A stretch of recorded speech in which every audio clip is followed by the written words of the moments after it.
Halo semuanya, selamat datang kembali lagi di channel Agung Logowo.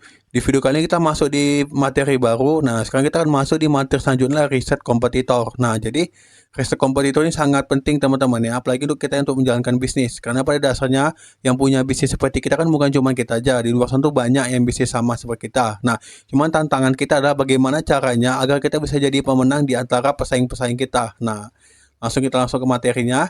Jadi untuk kompetitor ini teman-teman, dia terdiri ada dua model ya. Yang pertama ada direct dan indirect kompetitor dan kategori entry point. Nah, jadi dua-dua ini memiliki caranya masing-masing. Jadi tapi sebelum itu teman-teman masih ingat nggak dengan gambar ini ya? Nah, ini udah saya jelaskan di video sebelumnya. Kalau teman-teman belum tonton, tonton dulu video itu.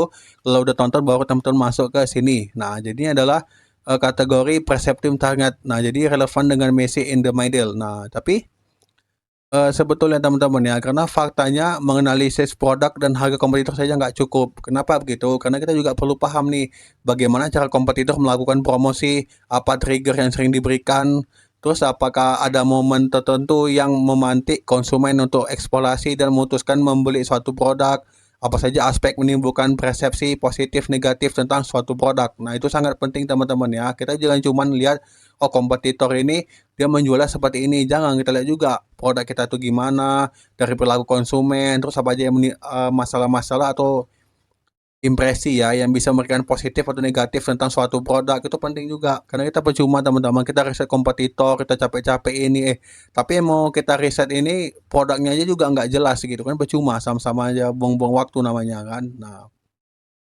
ini ada satu kata dari kata orang terkenal ya, namanya Jack Ma.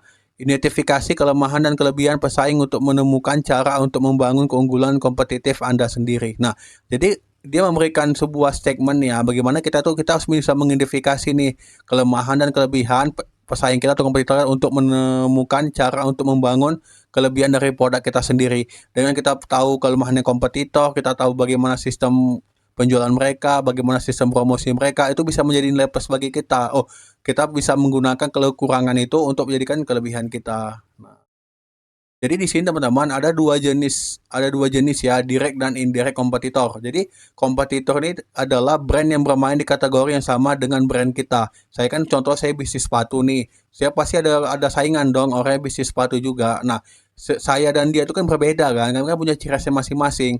Walaupun kami sama-sama bisnis, contoh bisnisnya sepatu kulit, saya sepatu kulit, dia juga sepatu kulit. Nah, kami tuh punya dua cara nih, misalkan dia berjualan itu dengan harga yang murah tapi dengan kualitasnya yang kurang bagus. Namanya juga harga sesuai harga kan.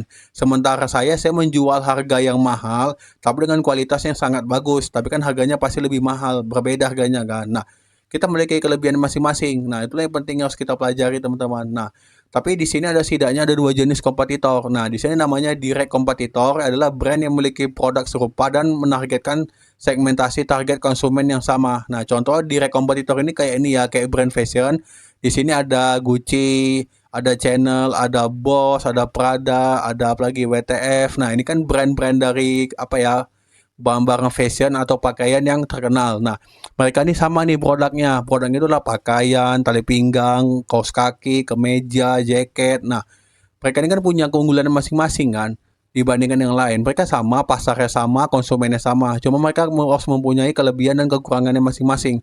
Harus memiliki keunggulan yang menarik di mata konsumen. Nah, terus yang kedua ada indirect kompetitor. Jadi indirect kompetitor adalah brand yang memiliki produk serupa namun menargetkan segmentasi target konsumen yang berbeda. Nah, dia brandnya sama seperti kita, cuma dia target marketnya itu berbeda. Nah, contoh di sini ada McDonald, Burger King, Pizza Hut, ada Texas, KFC. Nah, ini kan mereka ini sama nih jualannya di bidang adalah F&B atau bisnis kuliner ya, bagian makanan. Nah, lebih khususnya mereka makanan cepat saji kan. Nah, cuma mereka ini punya targetnya masing-masing. Kalau Burger King ini target marketnya orang-orang yang suka makan roti, orang-orang yang nggak suka makan nasi, orang-orang yang suka makan simpel-simpel. Nah, kalau dia di KFC, McDonald, Texas ini orang-orang yang suka makan nasi, makan yang berat, dan juga orang yang suka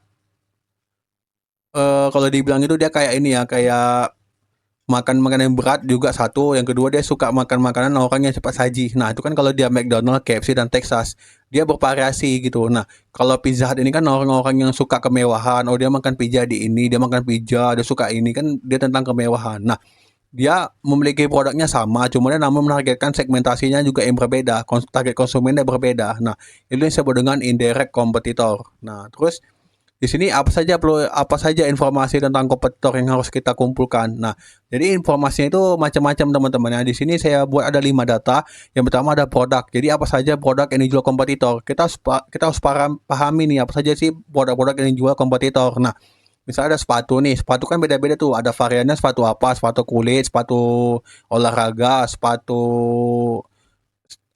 harian gitu kan. Nah, itu kita pelajari apa aja jenis-jenis sepatu mereka, bahkan ukuran itu apa aja, ada ukuran yang 40, 41, 42, itu kita harus ketahui. Nah, yang kedua ada price atau harga. Jadi berapa harga untuk setiap masing-masing dari produk mereka. Nah, kita kalau jadi punya barang teman-teman, kita jangan jual barang terlalu mahal dan juga terlalu murah. Nah, kalau kita jual terlalu mahal nanti orang nggak mau beli, terlalu murah juga nanti orang curiga kok murah kali, jangan-jangan kualitasnya juga nggak bagus gitu kan. Nah, kita harus pahami tuh dari masing-masing semua harga dari kompetitor. Nah, kalau kompetitor jual mahal, kita kalau bisa harganya juga sama seperti mereka, atau kita bisa lebih turuni sedikit tapi kualitasnya juga kita turuni juga ya pastinya. Nah, ada placement. Jadi placement ini di mana saja konsumen bisa membeli produk tersebut. Nah, jadi placement adalah kompetitor itu dia jualannya di mana aja. Kan kalau orang jualan kan ada dua nih, jualannya secara offline dan online. Kalau jualannya secara online, contoh di media sosial, di marketplace seperti Shopee, Lazada, Facebook, Lazada gitu kan. Kalau umpamanya dia jualan secara e-commerce, apakah dia punya website sendiri kah? Atau dia pakai link ID gitu, itu kan bisa kita pelajari semuanya. Nah, kalau dia secara offline di toko mana, di jalan mana jual, apakah dia di ruko-ruko, apakah dia di mall, apakah dia di pasar, itu semua kita pelajari. Nah, terus ada promotion. Jadi bagaimana cara kompetitor promosi produknya. Nah, seperti yang sama seperti tadi ya. Terus bagaimana cara promosi mereka? Apakah dia menggunakan media sosial kah? Apakah dia menggunakan di TikTok, di Instagram, di Facebook? Tetap pelajari semuanya. Nah, ada positioning, bagaimana posisi brand kompetitor di pasar saat ini. Jadi, bagaimana sih posisi mereka tuh di posisi saat ini? Apakah bisnis mereka sedang melejit? Apakah bisnis mereka sedang stagnan? Itu harus kita pelajari semuanya positioningnya mereka. Nah, oke, selanjutnya ada kategori entry point. Jadi, kategori entry point itu apa sih sebenarnya? Jadi, kategori entry point adalah mereka didefinisikan sebagai isyarat mental yang menghubungkan situasi pembeli dengan suatu merek.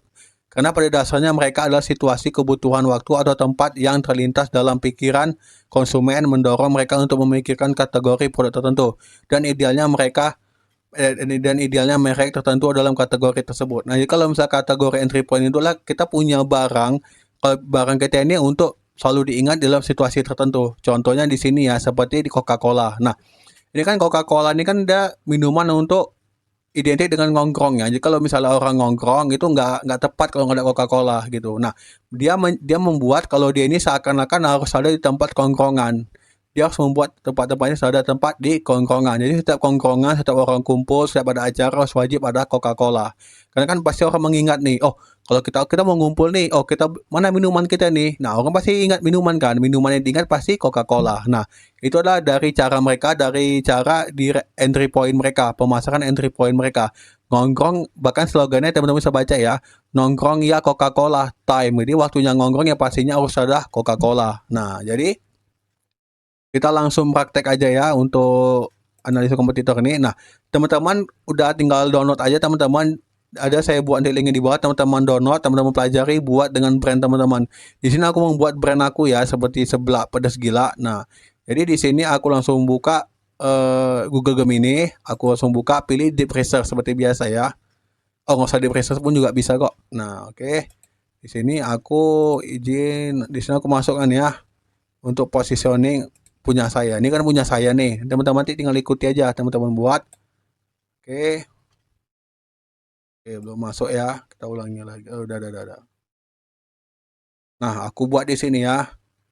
Pelajari kompetitor dari brand saya dan berikan masukan untuk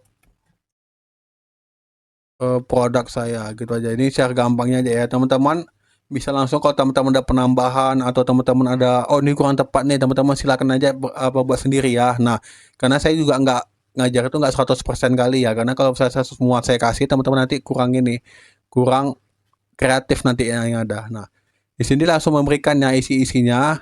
Nah, dari analisa kompetitornya gimana, masukan strategis untuk apa aja, tips yang diberikan dia. Terus dia juga memberikan untuk inovasinya tuh gimana. Nah, dia sudah memberikan semuanya teman-teman ya. Nah, ini promnya sengaja saya buat seperti ini. Saya nggak mau terlalu detail kali ya. Jadi teman-teman kreasikan aja untuk promnya. Yang pastinya teman-teman wajib ada ini. Nah, ini teman-teman bisa download aja kok. Udah saya siapkan. Teman-teman tinggal pakai template-nya, tinggal teman-teman ubah-ubah aja. Oke? Nah, jadi hasil seperti ini ya. Nah, ini aku buat seperti ini aja ya, karena biar teman-teman bisa belajar juga kan untuk berkreasi untuk di prompting. Udah belajar kan cara menggunakan promptingan. Nah, oke. Oke teman-teman. Nah, jadi selain dari sini teman-teman, ini kan kita pakai data yang tadi ada di sini ya. Nah, sebetulnya sih kita bisa juga kalau secara manual itu aku biasanya dulu tuh ya, aku sebelum aku bayar aku pakai meta add. Nah, jadi teman-teman tinggal buka di Google add library. Oke. Nah, teman-teman bisa buka add library. Nah, teman-teman bisa klik di sini add library. Nah, jadi add library ini teman-teman dia itu adalah sebuah tools atau sebuah website lah gampangnya untuk kita bisa melihat iklan yang sedang berjalan. Nah, jadi kan dalam dunia digital marketing itu ada iklan digital ya, namanya itu adalah meta ads. Atau namanya kalau dari bahasa kami lah performance marketing ya atau paid traffic lah gitu. Nah, dia gunanya untuk menampilkan iklan-iklan yang berjalan. Jadi kalau teman-teman pernah buka di Google kayak iklan-iklan yang buka di Google, sorry, misalnya di Instagram, Facebook tiba-tiba muncul iklan, tiba-tiba ada iklan. Nah, itu menggunakan iklan berbayar, teman-teman. Nah, di sini aku langsung buka ya. Di sini aku buat cari iklan Indonesia, kategori iklannya aku klik semua iklan. Berarti aku ingin menampilkan semua iklan. Nah, aku tadi kan udah buat nih tentang bisnis aku ini kan tentang seblak kan. Di sini aku buat juga dong tentang seblak. Nah, aku buat aja di sini seblak. Aku enterkan ya. Nah, kita bisa melihat nih data-data yang ada di sini. Ini data iklannya yang sedang aktif atau iklan sedang berjalan. Nah, di sini teman-teman ada sekitar 530 hasil. Berarti aku punya 530 iklan, ada 530 iklan digital di internet. Ini masih yang ada di internetnya aja. Saya yakin di luar sana itu banyak ribuan, bahkan ratusan ribu yang jual seblak. Tapi dia nggak pakai media sosial kan. Itu banyak kan. Ini kan cuma yang di detect aja 530 yang menggunakan iklan digital. Nah, jadi kenapa harus pakai ini? Nah, jadi teman-teman, dengan adanya ini aku bisa belajar nih tentang bagaimana konten-konten mereka. Nah, contohnya seperti di mana ya? Kita buka salah satunya kayak ini nih ya, kita buka.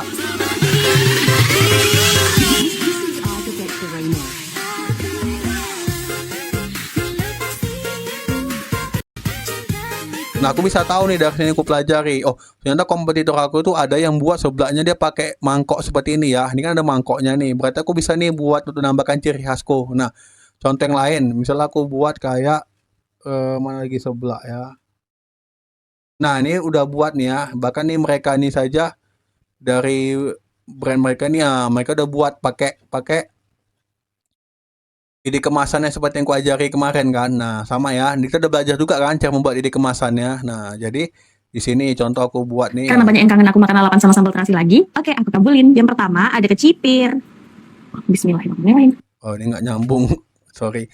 Nah, contohnya kita cari yang lain. Ini banyak teman-teman. Teman-teman bisa ekspor sendiri sesuai dengan ke bisnis teman-teman ya. Nah, jadi gunanya adalah teman-teman kalau misalnya kita tahu dengan kita bisa paham nih, kita bisa pelajari juga copywriting mereka. Nah, ceker empuk yang mirip restoran. Nah, teman-teman bisa gunakan nih seblak yang sangat enak, harganya kaki 5 tapi rasanya bintang 5. Nah, itu bisa juga teman-teman ubah. Nah, teman-teman bisa gunakan semuanya ini secara gratis ya. Nah, ini bisa untuk membantu kreativitas dari bisnis teman-teman. Nah, oke teman-teman.